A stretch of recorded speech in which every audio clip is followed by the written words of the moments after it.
अस्सलामुअलैकुम। Jain mobile lab में खुश आमदीद। उम्मीद करता हूँ आप सब लोग खैरियत से होंगे। आज हम एक नोकिया का एक मॉडल है नोकिया 108, उसमें रिंगर प्रॉब्लम और लाइट प्रॉब्लम है। तो आजकल जो है बरसात का मौसम था पीछे, तो वाटर डैमेज होने की वजह से मोबाइलों में काफ़ी मसले आए हैं। तो ये मसला काफ़ी ज़्यादा आया है, तो मैंने सोचा क्यों ना इस पर वीडियो बना दी जाए, क्योंकि काफ़ी भाई जो हैं वो इस वजह से परेशान होंगे। तो मैं शुरू कर देता हूँ। ये आप मसला चेक करें। ये मोबाइल है नोकिया 108, ये ऑन हालत में है। तो जैसे ही मैं इसका कोई भी बटन पुश करूँगा तो इसकी लाइट जो है वो भी साथ में बंद होगी और दोबारा ऑन होगी। इसी तरह से मैं इसको ले जाता हूँ सेटिंग में, और इसका जो रिंगर है वो भी काम नहीं कर रहा। इसको मैं प्रोफाइल में ले जाकर यहाँ से इसकी जो है ट्यून चेक करेंगे।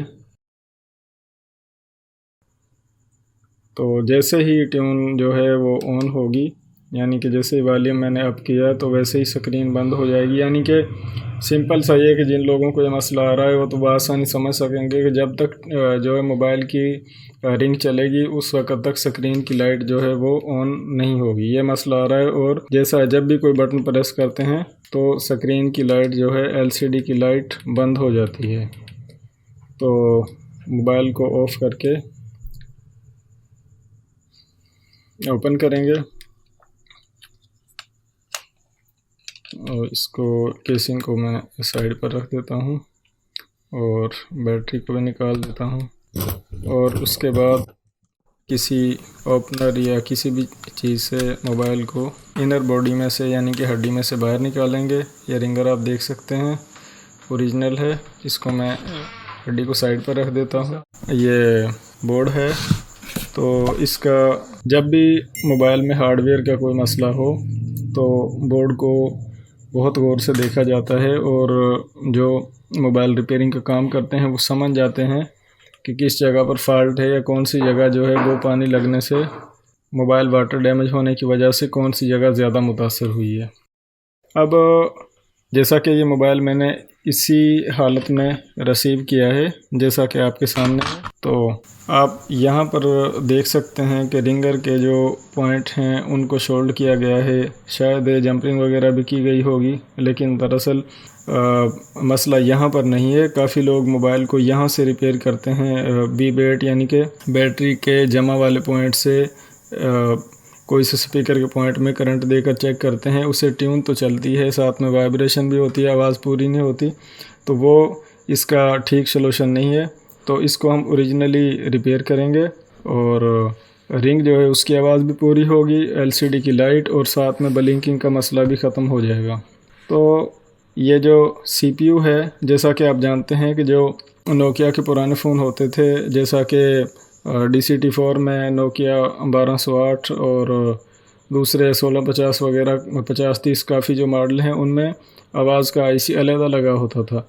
लेकिन अब ये मोबाइल जो हैं नोकिया के, जैसा कि ये नोकिया 108 है, तो इसमें MT के चिप लगी हुई है और सारे जो IC जैसा कि आवाज़ का IC, लाइट का IC, सारी चीज़ें इसी में क्लोज़ कर दी गई हैं। तो ये मसला जो है ये पैदा जब होता है कि जब ये जो IC है इसको ये रिंगर के लिए अलहदा से करंट ना मिले। ये मसला तब पैदा होता है। यहाँ पर डायरेक्ट करंट देने से मसला हल नहीं होगा। मसला जो है वो मैं बोर्ड को थोड़ा जूम करके आपको दिखाने की कोशिश करता हूँ। मसला जो है दोस्तों यहाँ पर है। ये जो रेजिस्टेंस है ये मोबाइल वाटर डैमेज होने की वजह से जल जाती है। जैसा कि आप देख सकते हैं कि मोबाइल जो है वो काफ़ी असरात हैं वाटर डैमेज होने के उसमें। ये यहाँ पर आप देख सकते हैं, और ये कैपेसिटर वगैरह भी आप देख सकते हैं काफ़ी मुतासर हैं। तो जब भी आवाज़ का मसला आए और इस तरह लाइट जो है वो बटन दबाने से ब्लिंक करे तो आपने ये रेजिस्टेंस जो है इसको रिप्लेस करना है। सबसे बेहतर तो ये है कि ओरिजिनली आप इसको जो इसके साथ का डेड बोर्ड हो उसमें से यही रेजिस्टेंस इतनी ही वैल्यू की लगाएं। लेकिन अगर आप वो काम नहीं करना चाहते तो आप सिंपल सा इसको एक जंपर कर देंगे तो उससे भी ये पूरा काम करेगा। तो आइए हम इसको पहले जंपर करके देखेंगे। ये जो रेजिस्टेंस है इसको मैं शोल्डर लगाकर काविया की मदद से ही उतार देता हूँ। वैसे तो ऐसे पार्ट्स जो हैं उनके लिए हीट गन का इस्तेमाल किया जाता है। इसके दोनों पॉइंट्स जो हैं उनको थोड़ा थोड़ा शोल्डर लगाएंगे और शोल्डर लगाने के बाद जंपर वायर को शोल्डर करने के बाद ये जो दोनों पॉइंट्स हैं जहाँ से हमने रेजिस्टेंस को उतारा है, उन दोनों पॉइंट्स को एक जंपर के ज़रिए मिला देंगे कि ये 2 पॉइंट्स जो थे इनको हमने यहाँ से ये जो रेजिस्टेंस थी ख़राब थी इसको रिमूव करके एक जंपर कर दिया है। दोनों पॉइंट्स आप देख सकते हैं, ये वाली रेजिस्टेंस है, इसको आपने जंपर करना है। इसके बाद आपने मोबाइल को चेक करना है, तो आपने मोबाइल को फिट करके और उस केसिंग को भी ऊपर से फिट कर दें ताकि आप उसके कीपैड वगैरह को आसानी से यूज़ कर सकें।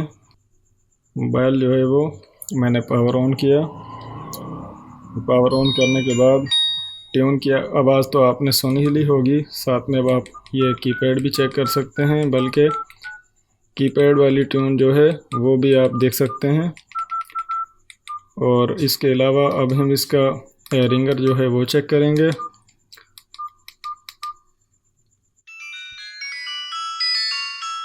तो और आप देख सकते हैं कि जो ये कीपैड प्रेस करने से लाइट ब्लिंक कर रही थी, एलसीडी की लाइट बंद हो रही थी, वो मसला भी क्लियर हो चुका है।